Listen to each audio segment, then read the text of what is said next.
qu'est-ce que je fais ici?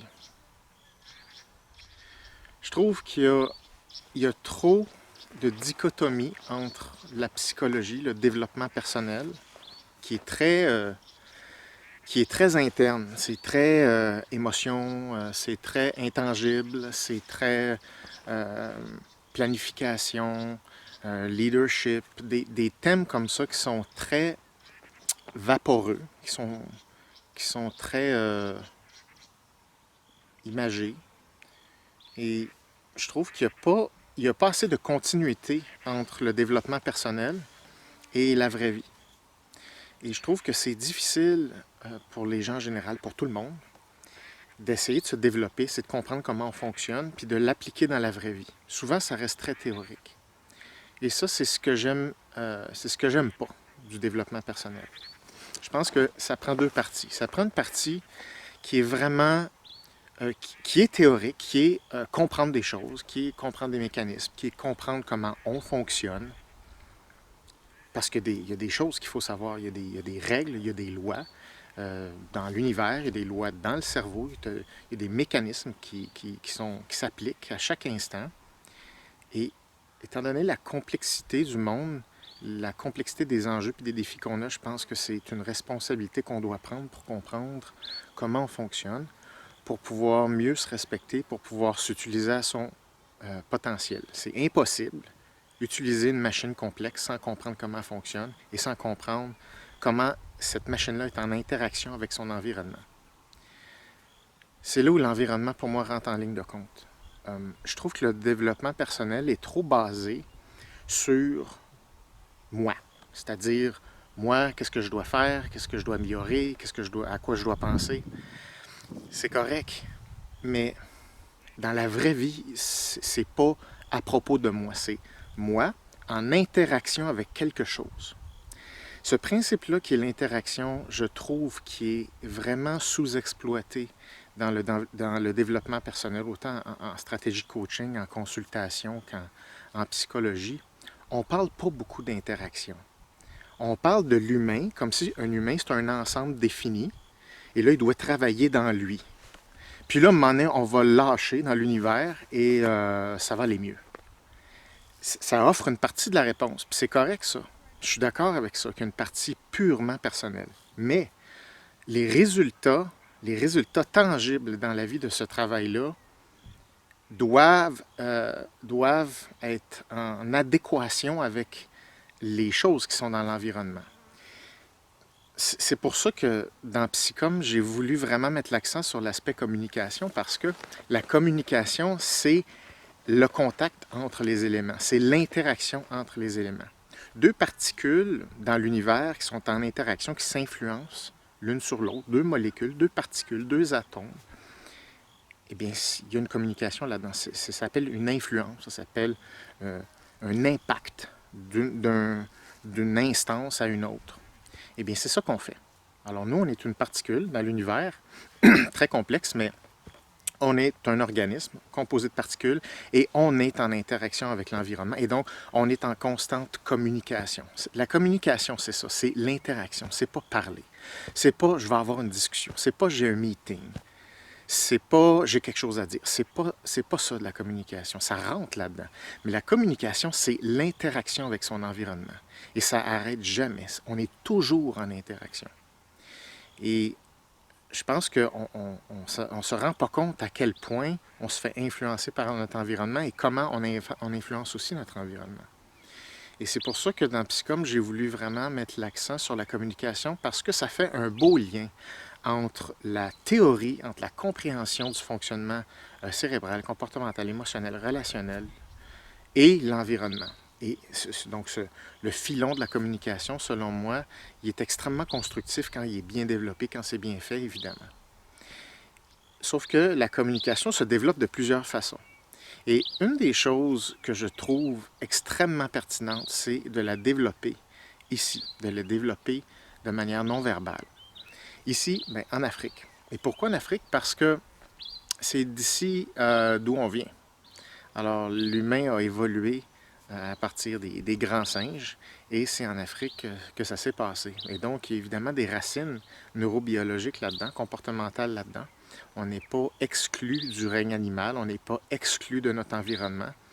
Et je pense que c'est non seulement intéressant, mais important de développer une capacité d'interaction dans un environnement concret, sans nécessairement les mots. Et pourquoi ça m'est apparu important? Parce qu'on vient de ce milieu-là, on vient de l'Afrique, et avant qu'on ait toute la technologie qu'on a créée, eh bien, il fallait se fier sur nous, il fallait se fier sur notre communauté, notre petite tribu, alors qu'on vivait dans la jungle.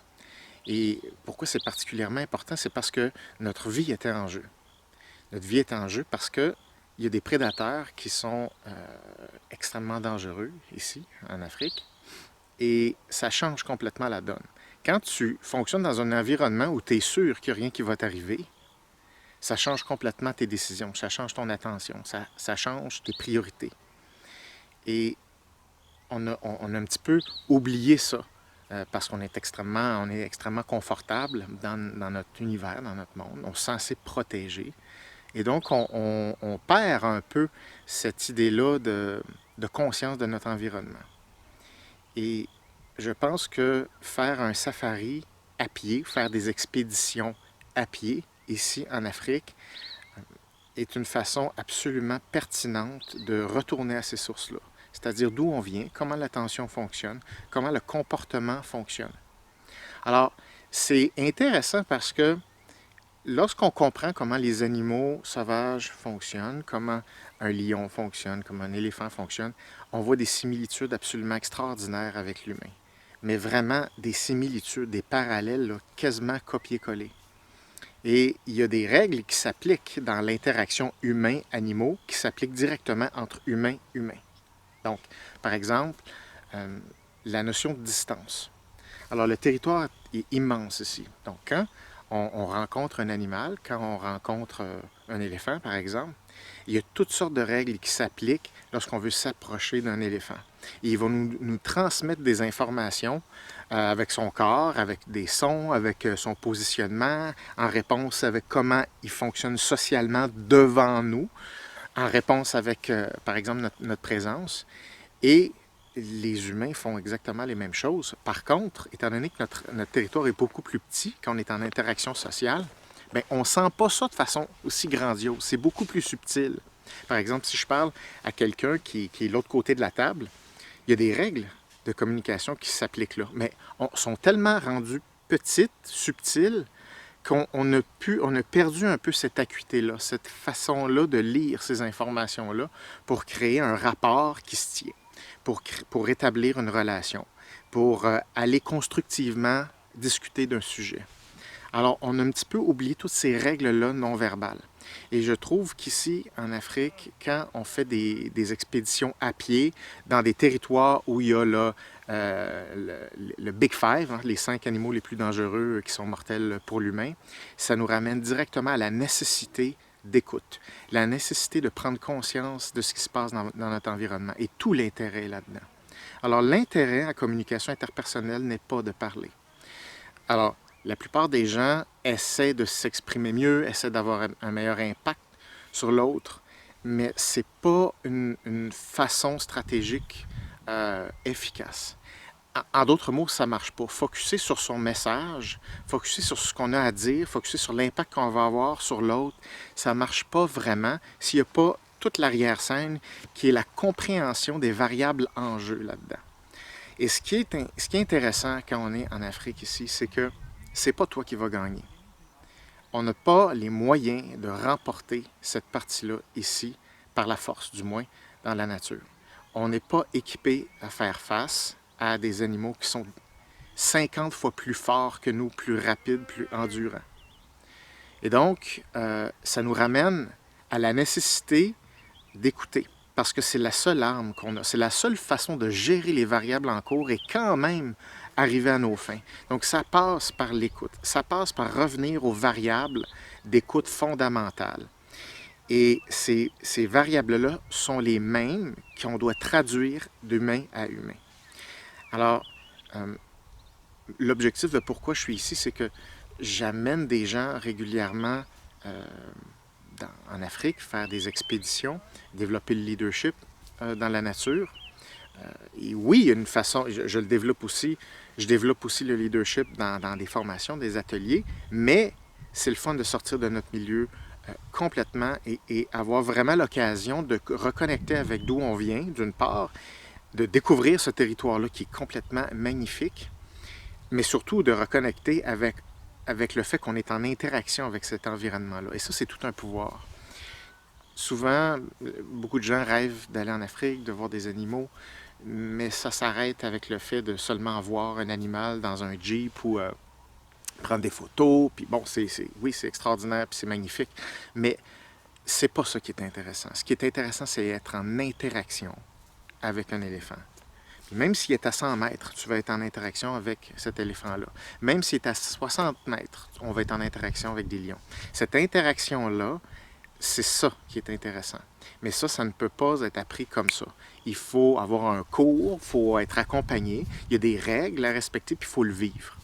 Et je pense que, surtout dans l'ère où on est rendu, on focus beaucoup sur l'écologie, beaucoup sur le développement durable, beaucoup sur l'environnement. C'est correct, sauf que je trouve que c'est très marketing, c'est très philosophique, c'est très idéologique.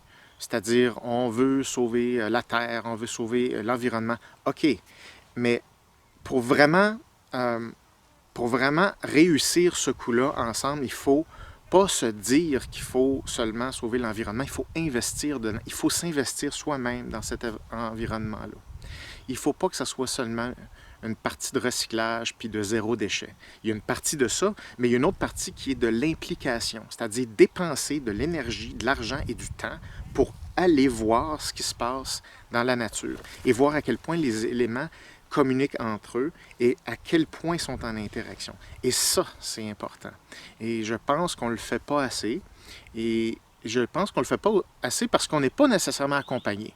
Comme mettons, on veut aller en Afrique, OK, parfait, qu'est-ce qu'on fait? C'est quoi le cours qu'il faut faire pour savoir comment être en interaction pendant une expédition à pied pendant une semaine en Afrique, puis être en interaction avec ces animaux-là, comment être en sécurité, comment pouvoir s'en approcher, comment éviter de les déranger, comment assurer le fait qu'il faut rester en sécurité et respecter l'animal. Mais il faut l'apprendre. C'est pas quelque chose qu'on débarque et on est supposé le savoir. Ça se fait pas comme ça. Et ce que je propose, c'est une expérience où on peut l'apprendre et qui est transférable dans des habiletés de communication humain-humain.